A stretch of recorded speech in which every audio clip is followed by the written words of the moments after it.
Hi, I'm Ryan. I'm a third-year architecture student at here at NDSU. I'll be in charge of a Blender course of getting you to learn in Blender, how you can use Blender in your architecture journey, as well as showing you the capabilities and some of my works on Blender so that you can understand the software as well as know me a bit better throughout this course. So here is what I'll be going through in this course today. First, get to know the interface and moving around. Second, hotkeys and hotkeys editor. Third, making it your own, what Blender capability is, and then what can it do for you. What do you use Blender for, and how do I incorporate Blender into my workflow?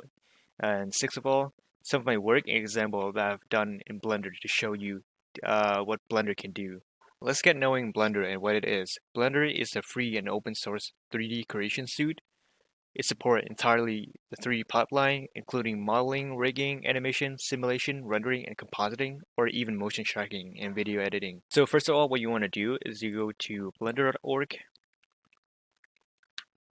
and here you can download the latest version of Blender. When you're using Blender, you always want to download the latest version. So there's always going to be update rolling out. You can download Blender here, and when you're done downloading Blender, you can install on your computers.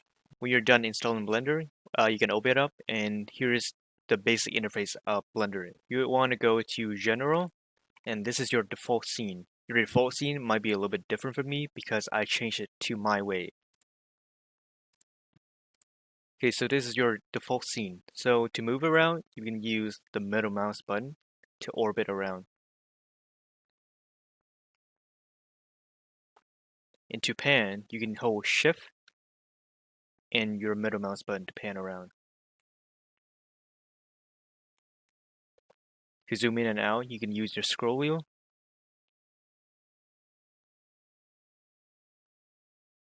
And if you want better control of your zoom, you can hold Control and then middle mouse button, and you can drag up and down to have better control of your zoom. To delete an object in Blender, you can either click on it or click and drag until you have the orange highlight on that object. Hit X and delete to delete an object, or hit delete. To add things in Blender, you press Shift and A. This will bring up the menu, and here's all the list of things you can add into your scene. Starting from mesh, your basic mesh, curve, surface, metaball, text, volume, grease pencil, etc. Let's say we're gonna add a plane. To move that plane or any object in Blender, you use the hotkey G. And here you can move it freely in Blender. Scale it, you can use the hotkey S. To rotate it, you can use the hotkey R. Let's say when you're scaling and you want to cancel a movement, you can do it by hitting your right mouse button, and that will cancel the action. That applies for anything in Blender. If you're moving the object and you want to cancel that movement, you can hit right mouse button. And that's how you move around and delete or add stuff in Blender. So on the right, a list of menu that you can change. Blender have everything on this menu, and it's all nice and condensed. So if you want to do something really quick and add things really quickly. Going from top from down, you can see the active tools. So that's mean any tools you're being selected right now would show on here. Render properties is the property for your renders at the end, which we'll get more into later on. Your output properties, your view layers properties, scene property, your world properties, and so on. If you hover your mouse over the menus, it will show you what's that menus for. So here is your scene collection in Blender. So at the beginning of every project, there will be a scene collection. Make sure you stay organized and name everything. So later on, if you want to go back and change anything, you can refer back to which object is that. Blender is the same with any other 3D software that you use. Blender will give you the option to view the object from different angles, like top view, left view, front view, or right view. You can either access that by pressing the hotkey 1, 3, 5, or 7, or if you're like me and you're using a keyboard on a laptop, you can use the gizmo tool here to navigate throughout the scene. Clicking on the z-axis would bring you to the top view. Here would bring you to the front view, and this would bring you to the right view. So if you don't have a full-size keyboard, you can use this gizmo tool to change from different angles to view your object. If you want to move an object in Blender, you can click on this object and select it. Or if you have any axis that you want the object to lock to for the movement, you can press X to lock to the x-axis, Y to the y-axis, Z to the z-axis, and then move accordingly to those axes to have more precision. Same thing for rotation or scale. For rotation, if you want to rotate with x-axis, you press X, then you can rotate. If you want to rotate with the y-axis, then press R, then Y. If you want to rotate with the z-axis, press R, then Z, then you can simply rotate and lock to that axis.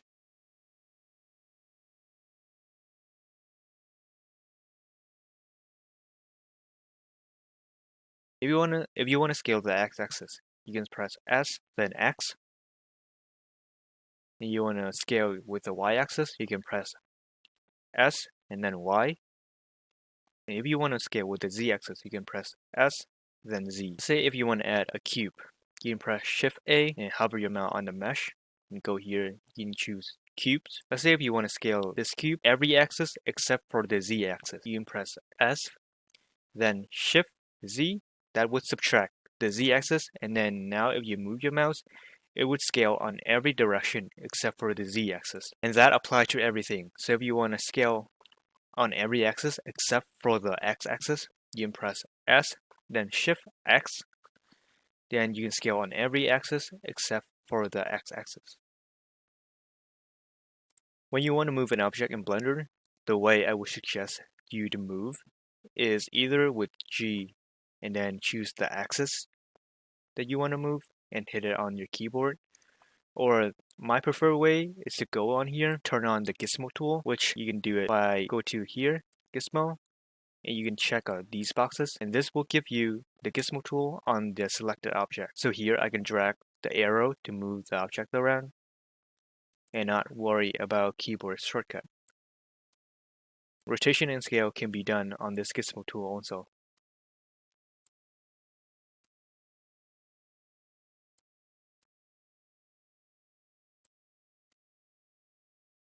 Let's say if you have multiple objects in one scene.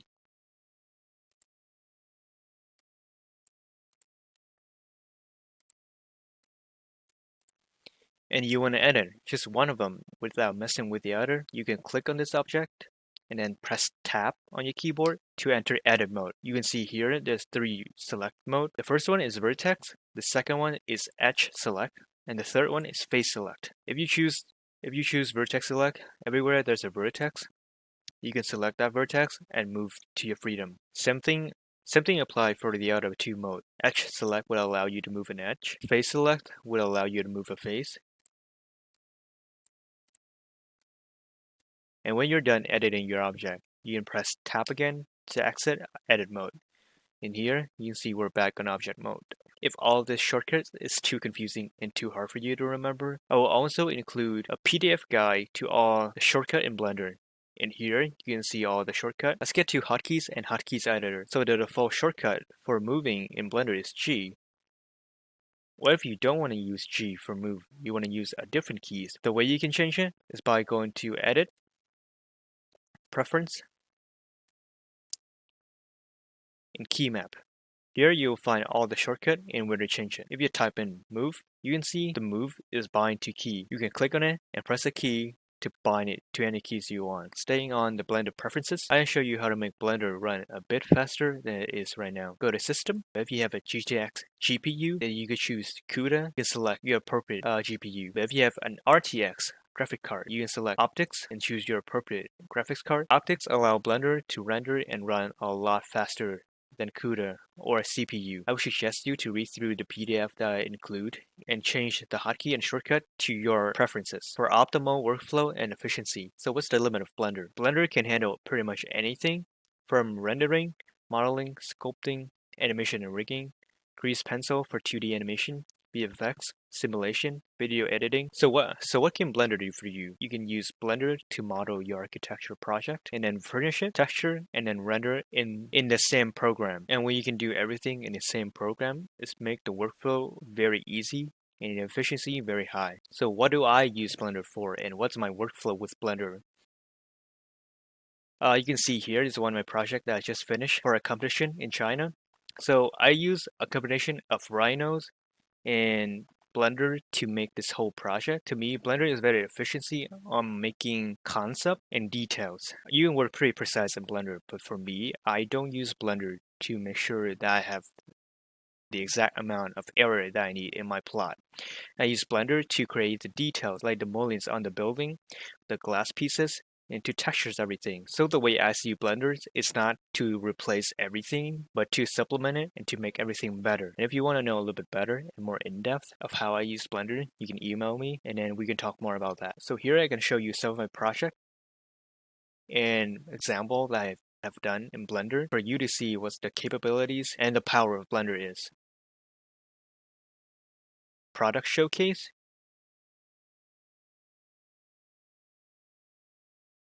to interiors rendering,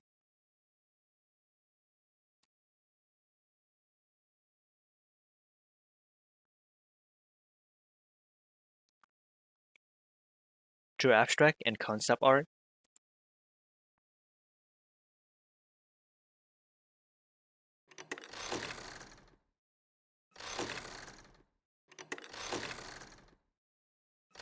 you can do a lot of things in Blender. The possibility is virtually endless. So I like Blender a lot. A lot of people haven't used Blender a lot. So in this semester, I would love to have more people to know Blender more, to open up people's mind and to show them what the capability of Blender is and how they can incorporate Blender to their workflow. I see Blender as a great resource. If you want to talk more about Blender or technology or 3D software in general, email me or the Soda teams and we can help you with it. Good luck and have a good day.